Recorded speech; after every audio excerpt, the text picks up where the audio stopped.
Who is the fastest gun in South Florida? Well, that'd be us. With this lecture, we will share with you our knowledge on ultrasound-guided peripheral access, and with our in-person certification course, allow you to boost your resume and earning potential with this vital skill in medicine.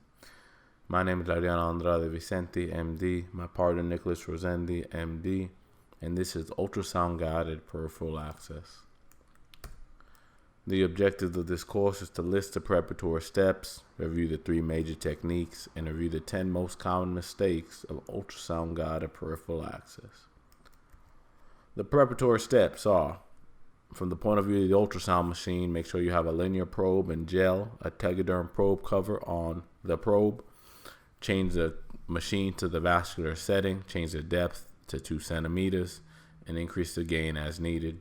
For cannulation, make sure you have a long angio cath that is a non-standard angio catheter, at least 1.5 inches in length. Ours are typically 1.88 inches of whatever gauge. Also an IV start kit extension tubing and a saline flush. For positioning, have the bed at the practitioner standing height, and as needed, you can support the patient's arm by a table and or tape the patient's hand to a table, or have an assistant hold the hand in an unwile the patient. The grip. Your dominant hand should have the needle between an overhand grip with the needle between the thumb and 3rd digit of your dominant hand, and you can use your 2nd digit to advance the catheter as needed. Now, the non-dominant hand should have the ultrasound probe between the thumb and 2nd and 3rd digit, with the pinky of that non-dominant hand resting on dry skin. You also want to wrap the electrical cord of the ultrasound probe around your wrist to release the electrical cord tension, so that when you are holding the probe, the cord is not dragging the probe out of your field.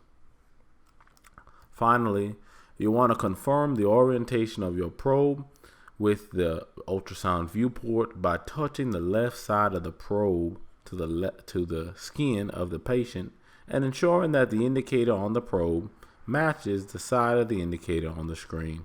Your left is your left. Stay dry. Make sure there is no gel distal to the probe to decrease sliding. And you can also put a small piece of gauze right there where your pinky meets the skin to decrease that sliding. Apply a tourniquet to the upper arm and prep the entire arm prior to scanning to save time.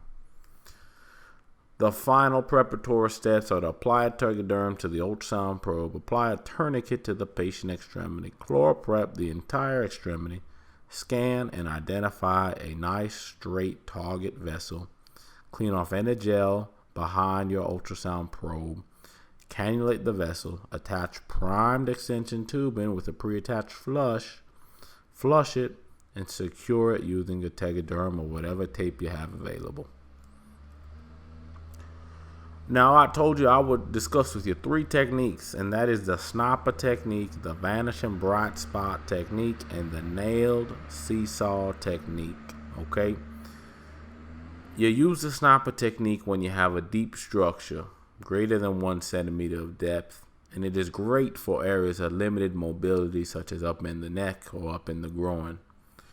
You can use the vanishing bright spot technique for superficial structures between 0.5 and 1 centimeter of depth, which is my least favorite technique, by the way. And finally, the nailed seesaw technique, which is best for deep structures greater than 1 centimeter of depth, usually of a small caliber lumen. You are using your nailed seesaw technique, and that would work in areas of mobility as limited mobility as well.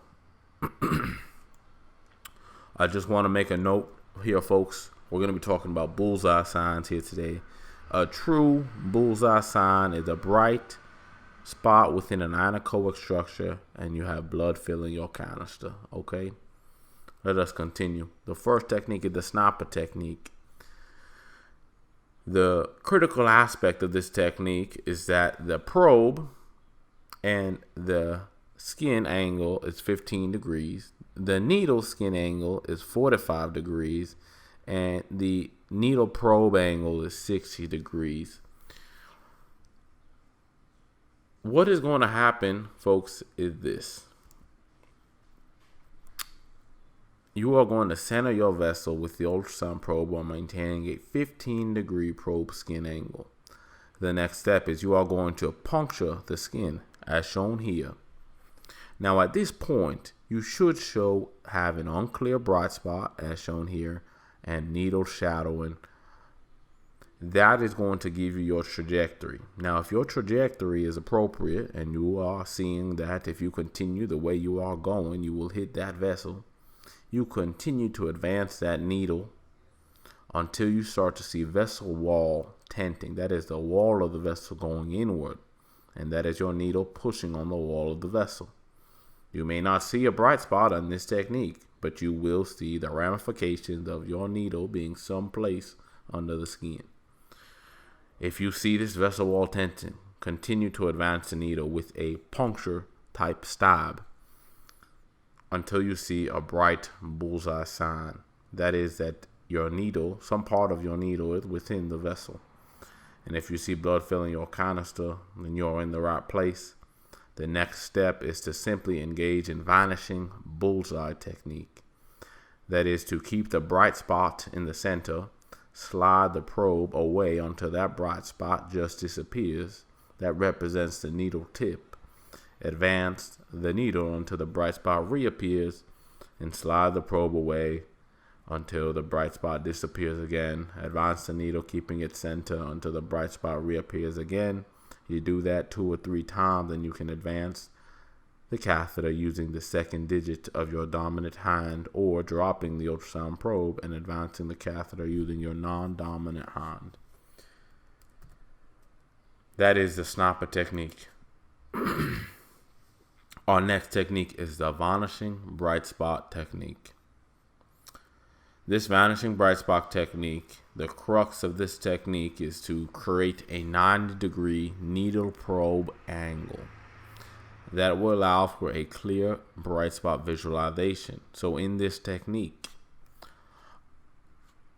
we have a 15-degree probe skin angle, a 15-degree needle skin angle, and we are approaching with a shallow depth of entry in order to reach a very shallow structure. It is best for shallow structures, but generally requires a non-standard or long IV catheter to engage in.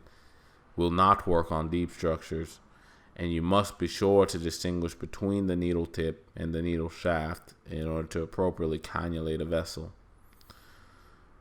And the reason why it will not work for deep structures is you just don't have enough catheter. So we have a video to show you here.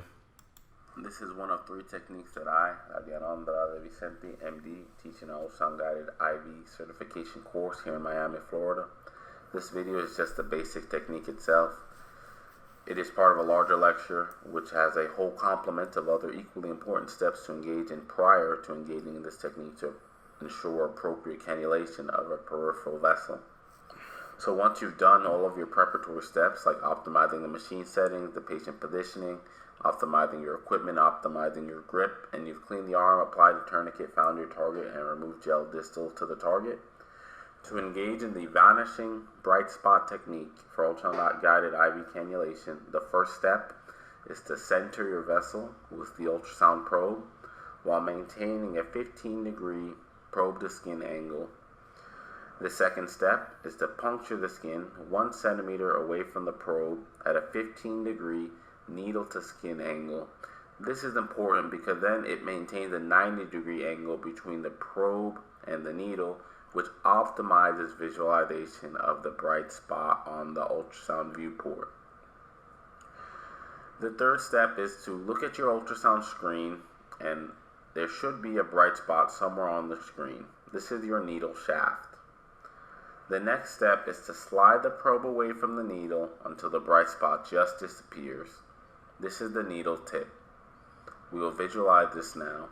Notice as the probe slides away, bright spot is moving until the bright spot just disappears. That represents the needle tip. That represents the waves missing the needle itself and just going through the skin. If you see a little glint of very barely a bright spot there, that means you're at the needle shaft, rather at the needle tip, the beveled portion of the needle is diffracting the ultrasound wave. So that's why sometimes you'll see a little glint of the bright spot at that position. Okay, that's your needle tip. The next step is to advance the needle until a bright spot reappears. As we visualize this now, look at it again. Slide the needle forward till the bright spot reappears. That might be your needle tip or your shaft. You're not sure because this depends on how far you've advanced. So next step is to advance the probe until the bright spot just disappears. That's the needle tip, and you continue that process until you obtain a bullseye sign. However, keep in mind, once your needle is at the vessel wall, sometimes you won't be able to see any bright spot, whether you're on the needle shaft or the needle tip at all, because of the diffraction of the waves, as well as the other artifacts that occur when you have multiple layers of tissue within an area. So in that case, just keep moving forward until you see a bright spot, you have blood filling your canister. Once you have the bright spot within the anechoic structure, that is the vessel, we call that the bullseye sign. You want to center that bright spot, and you also want to see blood filling your canister. This is the true bullseye sign, which represents you are in the lumen of the vessel. And you just want to now, quote-unquote, tunnel the catheter within to the vessel by engaging in the same thing we've been doing outside of the vessel. Center the bright spot within the vessel. Slide the probe away from you until the bright spot just disappears. Advance the needle until the bright spot reappears. Slide the probe away from you, keeping that bright spot centered until the bright spot disappears, and slide the needle forward until the bright spot appears again. Do that 2 or 3 times, and then you can just push the catheter in and secure it, flush it, and you are good to go. That is the Vanishing bright spot technique for ultrasound-guided peripheral IV cannulation. My name is Andrade Vicente, MD. I'm a little bit of a wizard when it comes to gaining peripheral IV cannulation, and I'd hope to show you all my tips, tricks, and techniques, as well as how to avoid pitfalls while doing any one of my 3 techniques in our in-person ultrasound-guided IV certification course. Now let's move on. The final technique to show you is the nailed seesaw technique. The important difference with this technique versus all the other techniques is that we are manipulating, as we proceed through our technique, the needle probe angle. We are not maintaining a specific needle probe angle. In fact, we are manipulating it as needed to visualize our trajectory, visualize our needle tip, visualize our needle shaft, etc. This technique works best with structures that are greater than or equal to 1 centimeter of depth, but have a particularly small lumen, that is a particularly small caliber of internal vessel. The pitfall of this is that if you engage in this seesaw technique in a geriatric population, you may falsely and superficially localize the depth of your needle when you're engaging in the seesaw. And it might just bring your needle tip from, let's say, this position all the way up here, and then when you go back to your original angle of entry, it's back here, but you don't even realize it because you haven't seen it down there yet. So you get an idea of what I mean by this when we go through the actual technique. So here we go. This is one of 3 techniques that I, Andrade Vicente, MD, teach in our ultrasound-guided IV certification course.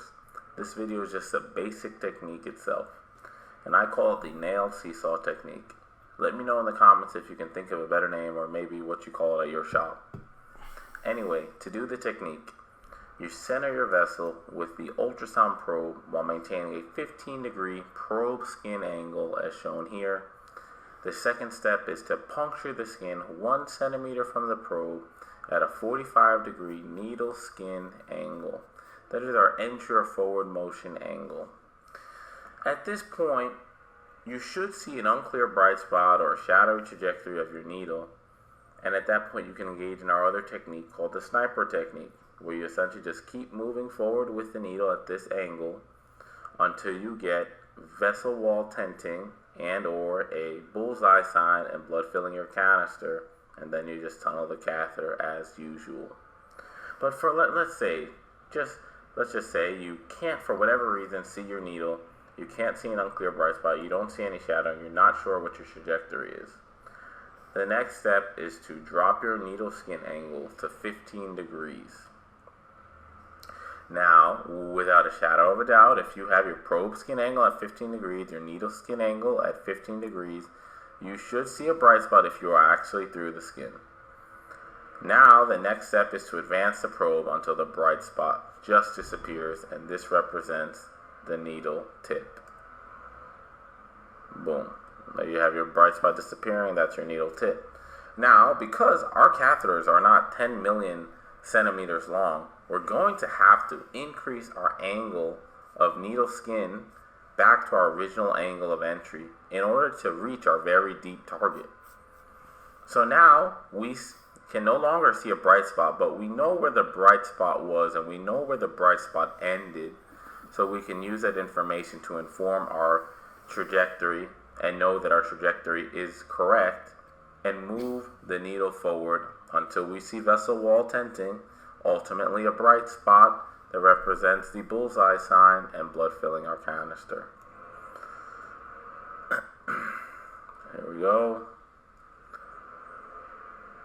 Vessel wall tenting happening, and the bright spot blood filling the canister.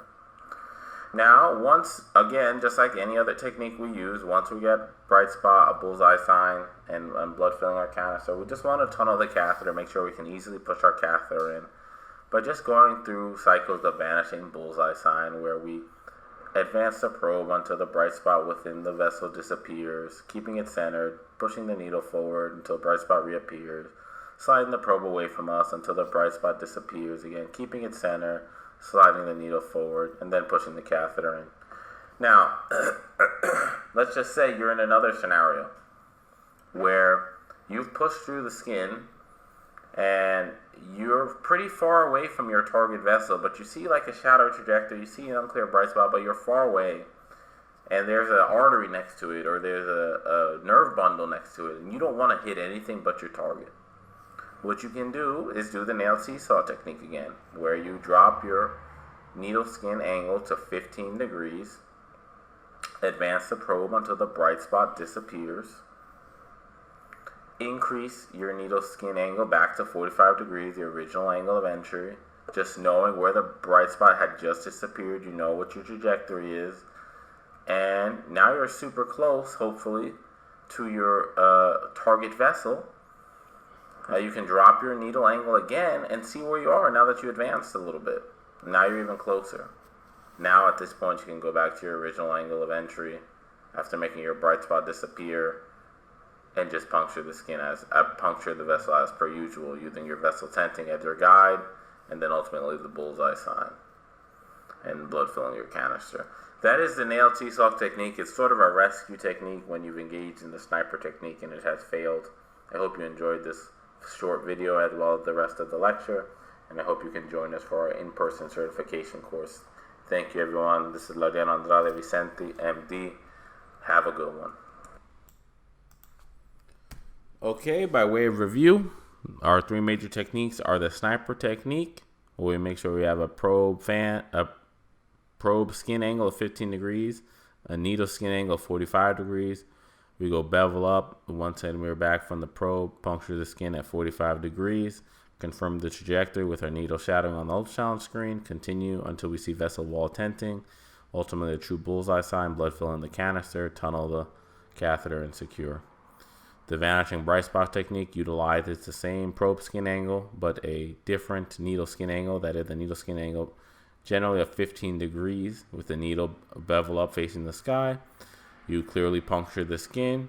You slide the probe toward the needle as needed to visualize a bright spot. You slide the probe away from you until the bright spot just disappears. Slightly advance the needle at that same entry angle until the bright spot reappears.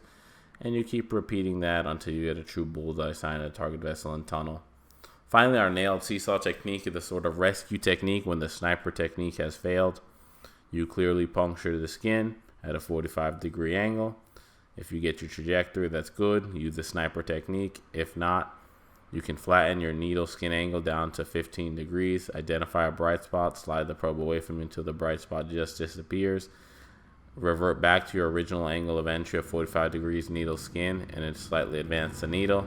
If your trajectory was good based on your previous flattening, you can just advance like you're using the sniper technique.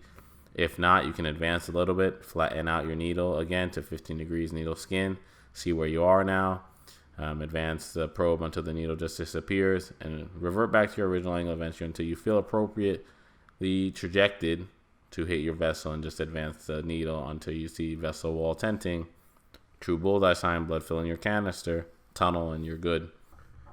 One thing that I want to make emphatically clear to all of our listeners here is that the sniper technique as well as the nailed seesaw techniques are partially blind techniques. And what happened with novice ultrasonographers who are attempting to cannulate veins using ultrasound guidance is that they immediately start to try to search for a bright spot with angles that are inappropriate for localizing a bright spot.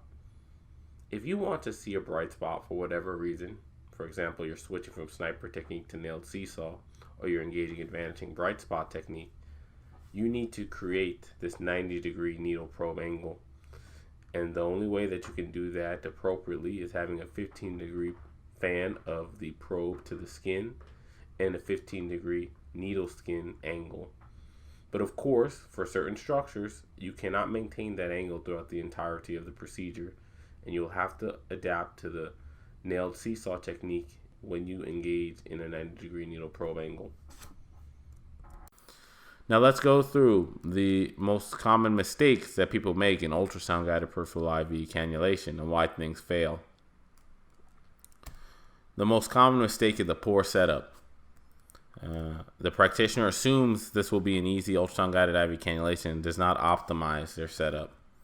Do it the same way, the right way, every single time. And depending on your location, you might need to use a stool or take a knee to help you with your positioning.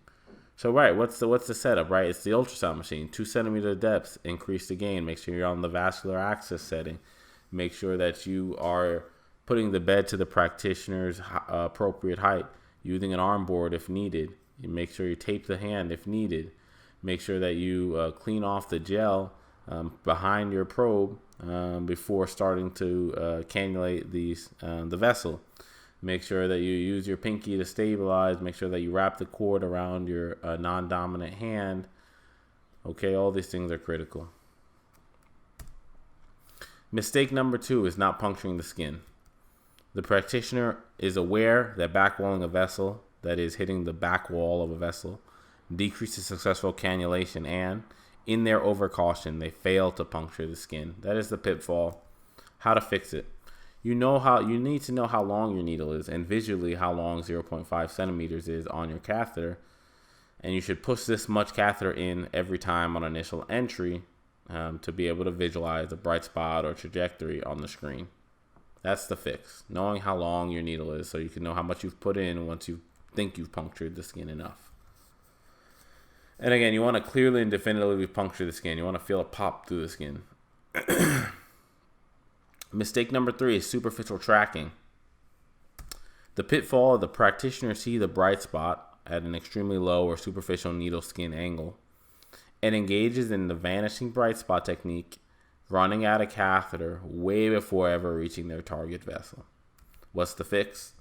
Ensure your needle skin angle is between 15 and 45 degrees when approaching the target vessel. And you can also, again, use a fan of up to 15 degrees, a probe skin fan, to be able to visualize as you move. Mistake number 4 is backwalling or through and through.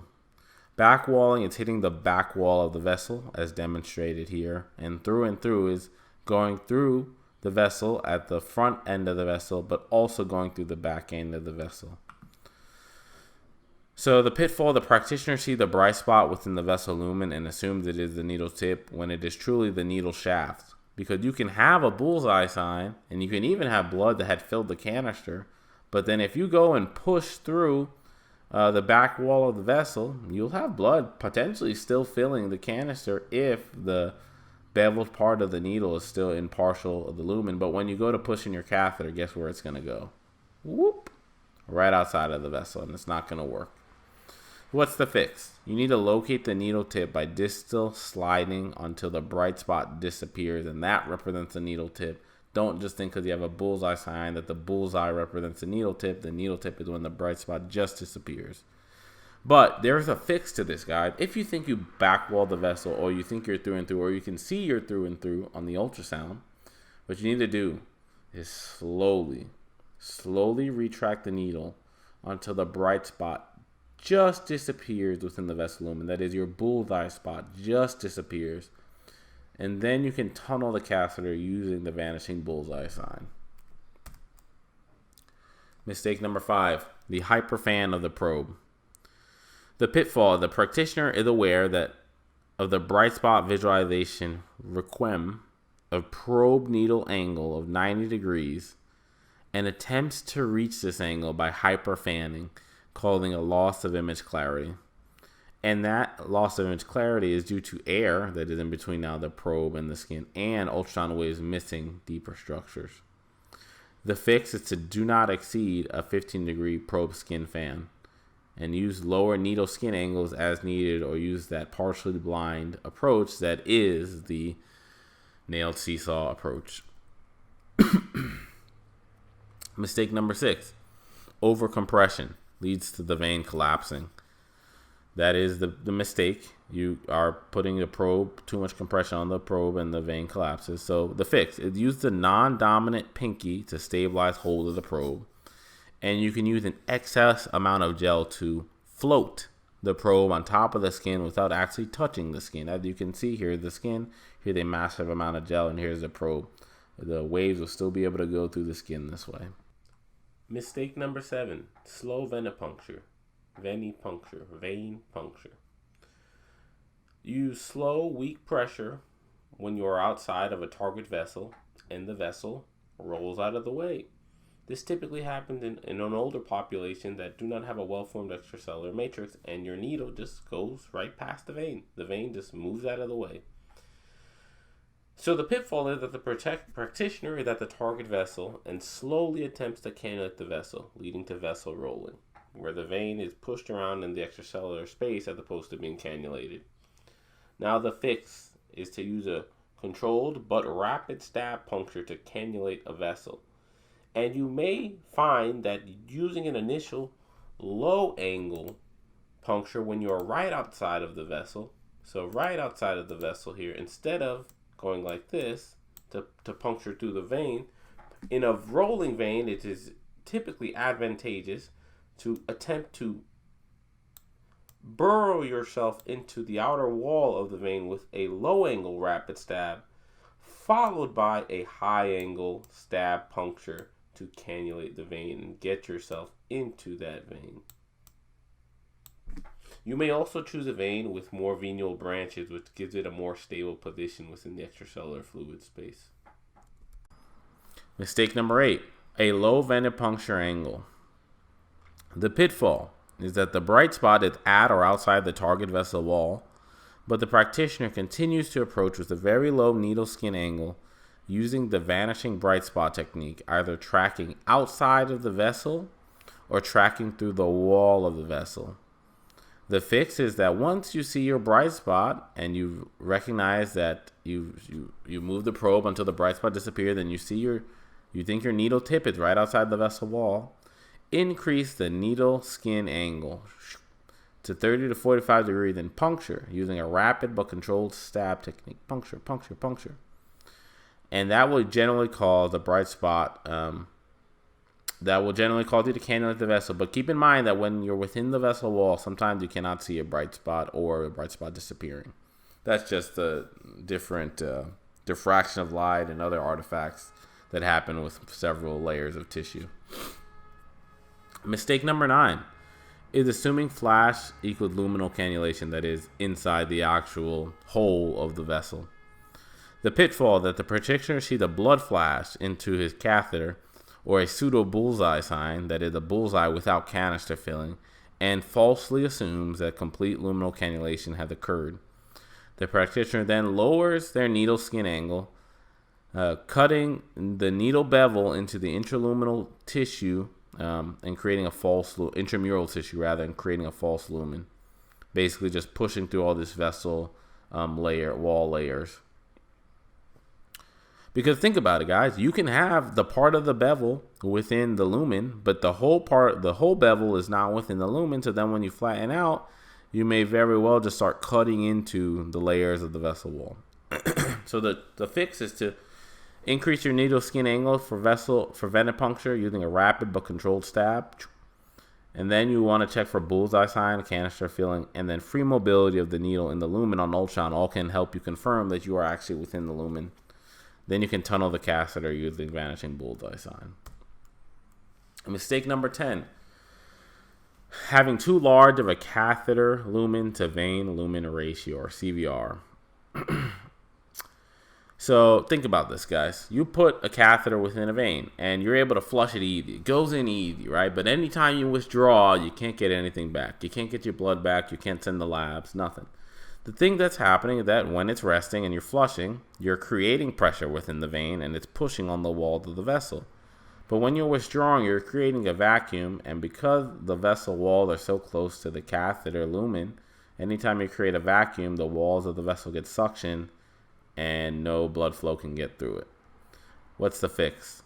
Use a smaller catheter or choose the bigger vein next time, or that ratio less than 0.4. And your final bonus mistake is not taking our ultrasound-guided peripheral IV access course. If you enjoyed this lecture, I am sure you will enjoy our course. We do offer certification for ultrasound-guided IV access procedures, and we would love to help you improve your skills, improve your marketability, and improve your overall resume for job opportunities in the future by teaching you this very important skill. Visit ultrasound-guided.com for more information, or point your camera at our QR code and sign up for one of our courses. Thank you for listening, and have a wonderful rest of your day.